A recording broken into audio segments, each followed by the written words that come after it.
निरंतर भगवत चरणारविंद में लगाने का प्रयास करो। ठेका भगवान का और गुरुदेव का है तुम्हें भगवत प्राप्ति कराने का। कौन ऐसा ऋषि मुनि है जिस माया की गोद में बैठकर आपको भूल न जाए। इसलिए हमसो ना बिगाड़न को, दोषो ना संवारन को, तो ही मोहि पड़ी होड़। कौन दो जीते है कौन दो हारे, पर बदी न तो। भगवत कृपा पात्र फिसल सकता है, लड़खड़ा सकता है, लेकिन नामे भक्ता प्रणश्यति। मेरे भक्त का कभी नाश नहीं हो सकता। अपनी योग्यता को आप सब बैठ के देख लीजिए कि अगर झांक के देखो तो अगर मनीराम के ऊपर शासन न हो कृपा का तो हमें कहां गिरा दें। आप देख लो, सब देख लो, बैठे हो वृंदावन में, अपने घर में हो, विचार करके देखो तुम कितने जितेंद्रिय हो, कितने तपस्वी हो, कितने महान विचारवान हो। एक क्षण बैठ के देखो, अगर तुम्हारे अंदर शुद्ध विचार आ रहा है, भगवत भाव आ रहा है, तो तुम्हारे अहंकार भरी साधना से नहीं है, ये शरणागति का प्रताप है। ये उनके प्रताप से इतना ही नहीं है, उनके प्रताप से तुम्हें भगवत प्राप्ति भी होगी। अनुकूलता, प्रणाम, नमस्कार, प्रशंसा, ये दोनों तुम्हारे जीवन में आएंगे। तुम्हें ना तो अनुकूलता में फंसना है, ना प्रतिकूलता से निराश होना है। तास तितिक्षस्व भारत, इनको सह जाओ, महात्मा हो जाओगे, परम पद के अधिकारी हो जाओगे। भगवान सामने खड़े हैं, पर कहते परम पद के अधिकारी तभी होगे जब तुम सह जाओगे।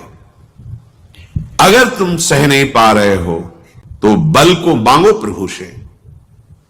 वो इंतजार कर रहे हैं, तुम अहंकार होकर दैन्य भाव से मांगो। चाहे जितना बड़ा दुराचारी हो, एकमात्र भगवान के बल का आश्रय ले ले तो महात्मा बन जाएगा। करो सद्यते साधु समाना। तुम्हारे मालिक देख रहे हैं तुम्हें, ईश्वर देख रहा है। ईमानदारी से भगवत मार्ग में चलो, फिसलोगे तो शास्त्रावाहु भगवान तुम्हें अनंत भुजाओं का बल देकर बचा लेंगे। इसलिए सावधान, ये बहुत बड़ा युद्ध है। उपासक, तुम केवल अकेले हो, पूरी सृष्टि तुम्हारी परीक्षा में है, पूरी सृष्टि तुम्हारे विरोध में। किसी को तुम अनुकूल मत मान लेना। कैसे? कोई बहुत तुम्हें प्यार करता है, अनुकूल करता है, तो तुम्हारी आंतरिक वृत्ति को चुरा रहा है, तुम्हें परास्त कर रहा है। रागात्मक वृत्ति तुम्हारे भगवत चिंतन में बाधा पहुंचा देगी। कोई तुम्हारा विरोध कर रहा है, निंदा कर रहा है, अपमान कर रहा है, तो द्वेषात्मक वृत्ति घसीट लेगी और तुम्हारी भगवत चिंतन की वृत्ति में बाधा पहुंचा देगी। इसलिए राग द्वेष दोनों खोइए, खोजिए पद निर्वाण, मत करो चिंता। अहम त्वाम सर्व पापेभ्यो मोक्षयिष्यामि मा शुचा। मैं तुम्हें पवित्र करूंगा, बस तुम्हें अपने स्वामी की आज्ञा पर चलना है। स्वामी जानते हैं। श्री स्वामी हरिदास जी महाराज कह रहे हैं, ये विचित्र माया पसारी आपकी है। कौन ऐसा ऋषि मुनि है जिस माया की गोद में बैठकर आपको भूल न जाए। इसलिए हमसो ना बिगाड़न को, दोषो ना संवारन को, तो ही मोहि पड़ी होड़। कौन दो जीते है कौन दो हारे, पर बदी न तोड़। ये विचित्र माया भगवान की है। समझ में नहीं आती है कि क्या रूप रख करके तुम्हें परास्त कर देगी।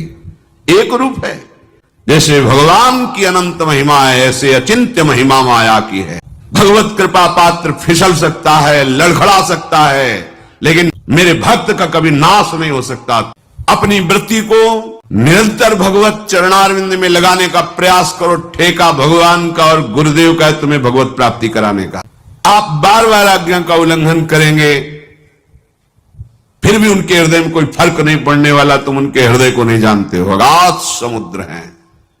पर उनके द्वारा निर्धारित किया हुआ शासन विभाग भागवतिक तुम्हें फिर चैन से नहीं रहने देगा।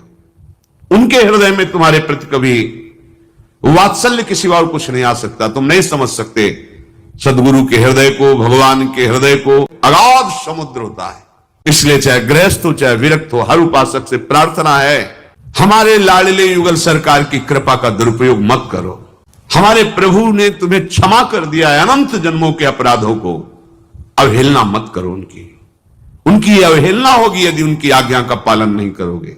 श्री भगवान कह रहे यदि जीवन भर भजन नहीं किया तो जब तुम्हें सत्संग मिला उस दिन से शुरू कर दो। ऐसा भी नहीं हो पाया तो कहीं तुम्हारे सौभाग्य से ऐसा हो कि अंतिम समय कोई तुम्हें नाम सुना दे, प्रभु की छवि के दर्शन करा दे, या भगवान की चर्चा सुना दे, या श्री हरिप्रियाजू का उच्छिष्टामृत चरणामृत वृंदावन की रज मिल जाए। निश्चित अंतिम समय प्राप्त होने पर उसे भगवत प्राप्ति होती है, कल्याण हो जाता है। या भगवान के धाम और पुरियों में वास करे आजीवन, रहने सुधार करके, तो भगवान की दिव्य लीलाओं में भी प्रवेश हो जाता है। कल्याण होना अलग बात है, मोक्ष होना, भगवत प्राप्ति होना, लेकिन लीला में प्रवेश करते हुए उनके संग उनकी सेवा में रहना यह दुर्लभ बात है। भगवत प्राप्ति का मतलब होता है तरंग समुद्र में समा गई। कल्याण का तात्पर्य होता है कई रूप उसके होते हैं। इस जन्म में जो तुम्हें साधन व्यवस्था मिली दुरुपयोग किया तो भगवान तुम्हें फिर किसी जन्म में कृपा करेंगे, नीचे की योनियों में ना जाने देंगे। अगर नीचे की योनियों में चले गए तो पूर्व का किया हुआ भजन फिर उसको उठाएगा। ये कल्याण के अंतर्गत चलता रहता है। लेकिन इसी जन्म में हमें श्री जी के समीप पहुंचकर उनकी सेवा में ये सबसे दुर्लभ बात है, और ये दुर्लभ बात हमारे लिए सुलभ हो गई। आचार्य कृपा की उपासना अर्थात जीटी रोड राजमार्ग, आंख मूंद के दौड़ो गिरोगे नहीं, बस उपासना की बात में चलो, जो आचार्य चरण के सीधे निकुंज पहुंच जाओगे। इधर उधर देखो मत, कहीं आकर्षित मत हो, लड़खड़ाओ मत। अगर कहीं लड़खड़ा रहे हो तो बहुत समर्थ लोग आपके साथ चल रहे हैं, आपको दिखाई नहीं दे रहा है, आपके साथ हैं। बड़े बड़े अव्यक्त महापुरुषों की कृपा उन साधकों पे होती है जिन्होंने निश्चय कर लिया इसी जन्म में भगवत प्राप्ति करनी, तभी वो आगे बढ़ पाते हैं, अपने बल से नहीं। ये जो आप विकारों से बच रहे हैं, वैराग्यवान हैं, आप संसार के राग से ऊपर उठ रहे हैं, ये आपका नहीं है, ये आपके बाप का है। हमारे सबके बाप है हित सजनी जू, हरिवंश महाप्रभु, मेरे लाडले युगल और मेरे गुरुदेव। उनका प्रताप हमें जिला रहा है और हमें चला रहा है, नहीं तो एक कदम नहीं चल सकते। अपनी योग्यता को आप सब बैठ के देख लीजिए कि अगर झांक के देखो तो अगर मनीराम के ऊपर शासन न हो कृपा का तो हमें कहां गिरा दें। आप देख लो, सब देख लो, बैठे हो वृंदावन में, अपने घर में हो, विचार करके देखो तुम कितने जितेंद्रिय हो, कितने तपस्वी हो, कितने महान विचारवान हो। एक क्षण बैठ के देखो, अगर तुम्हारे अंदर शुद्ध विचार आ रहा है, भगवत भाव आ रहा है, संसार से वैराग्य की तरफ बढ़ रहे हो, तो तुम्हारे अहंकार भरी साधना से नहीं है, ये शरणागति का प्रताप है। ये उनके प्रताप से इतना ही नहीं है, उनके प्रताप से तुम्हें भगवत प्राप्ति भी होगी। दैन्य भाव से भगवत चिंतन परायण रहने की चेष्टा करो, यही भाव तुम्हें अंतिम में आ जाएगा। एक महात्मा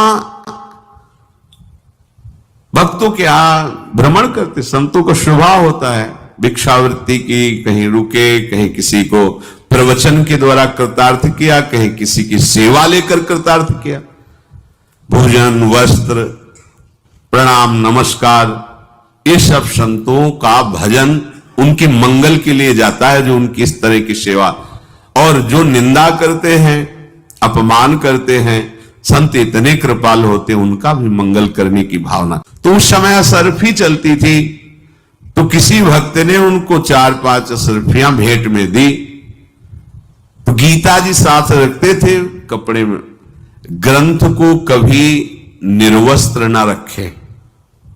आचार्यवाणी, भगवदवाणी, एक रुमाल ही भले चाहे तुम्हारे पास हो, कभी जमीन में ऐसे मत रखना, आसन में विराजना, बहुत सम्मान दो। तो गीता जी को सुंदर वस्त्र से आविष्ट करके रखते थे, उसी में 5 असरफियां रख ली। भाव था कि किसी दिन संतों का भंडारा करेंगे। गीता जी में वो सुरक्षित रखी कुटिया में। अंतिम समय आ गया, अब चिंतन फंसा कि वो 5 असरफियां जो गीता जी में रखी हैं, कैसे बताऊं शिष्य को क्यों रखी हैं, बोल सकते नहीं। चिंतन वो बस चिंतन उतना हुआ, शरीर छूट गया। तो स्वर्ण का, धन का चिंतन होने के कारण सांप की योनि मिली। पर ज्ञान विज्ञान संपन्न, उनको पूरी चेतना है, लगा है कि एक धन का आश्रय लेने से मेरी दुर्गति हो गई। किसी तरह अगर उन असरफियों को साधु सेवा में लगा दिया जाए तो मेरी योनि बदल जाएगी। अपने शिष्य को स्वप्न में, देखो हम तुम्हारे गुरु हैं, मारना नहीं मुझे।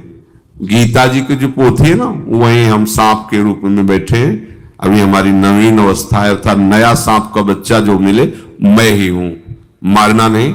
तुम वह सरफी लेकर के संतों को भंडारा कर दो, हमारा जीवन बदल जाएगा। देखा जाके तो छोटा सा सांप का बच्चा फड़का, प्रणाम किया, खुला अशरफी, अशरफियों से संत भंडारा किया, देखो सांप मर गया। फिर उनका कल्याण। बड़ा